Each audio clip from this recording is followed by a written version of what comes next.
Yeah, absolutely. Well, earlier in the week, I got a chance to talk with Groveton and Lovelady. Of course, we're going to start with Groveton. They're coming off of an 0-10 season last year, not necessarily up to the par of what these past Groveton teams have been capable of. I mean, just in 23, they went 7-4, made the playoff well above 500. Then you go into 24, they end up not winning a single game, going 0-10. Now you get a new head coach and former Lufkin OC Scott Green coming into Groveton for his first year here, and they pick up a win in week one over Alto 34-19, losing an absolute shootout 4-point loss against Trinity 42-38. And then now a little bit of a rivalry, this week against Lovelady. They'll be at home, breaking in a new field that I did get to see on Monday, and it's all turf field. It looks pretty nice, MC. It looks pretty nice, I got to be honest with you. But, going back to that first game, especially picking up a first win when you haven't had one in well over a season for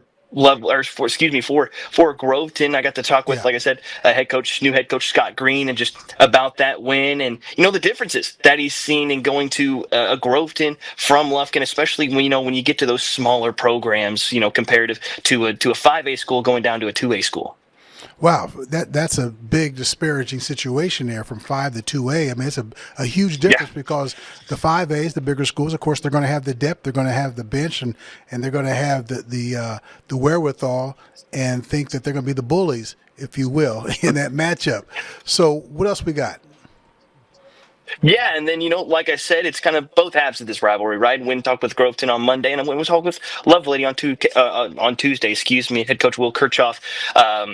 My first time going out there, and this is a Lovelady team that had made the postseason for the last 12 years. Last time they didn't make it was all the way back in 2012.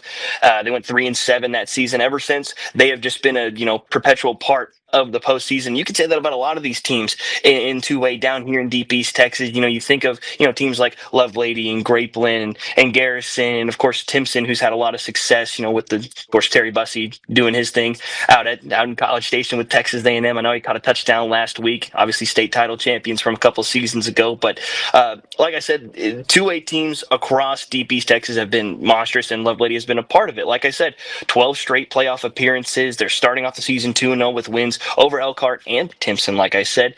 And, helping renew this rivalry up a little bit. They've been playing for a while now, Groveton and Lovelady, and so far, Lovelady over the past couple of years have had the edge. They're on a 4-game winning streak right now over Groveton. And when I got to talk with head coach Coach K earlier this week, he was talking about some of the difficulties that they're going to present, that Groveton will, especially with a new head coach and former Lufkin OC Scott Green.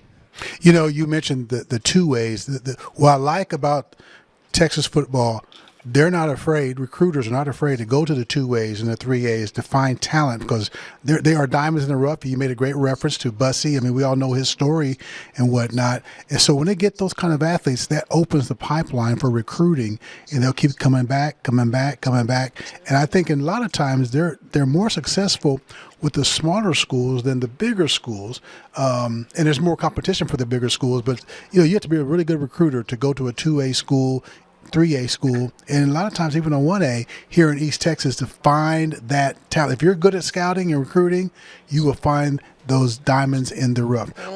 Well, thanks a lot, Ryan.